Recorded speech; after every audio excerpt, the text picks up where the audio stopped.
stalemate, and they just want to prolong because the court pronounced itself very clearly that there should be no strike. They need to go back and allow negotiations. The directives, the court orders were very clear because there were 6 court orders.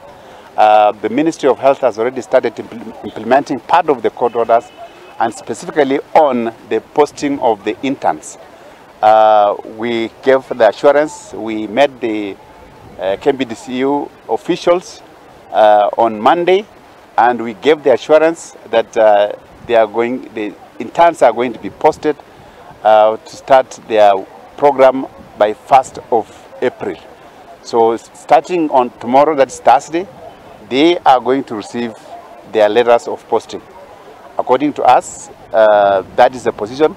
Doctors, I think if they honor their part of the negotiations, they also need to call off the strike and come to the table as directed by the court, because it is when we discuss, is when we shall resolve those issues.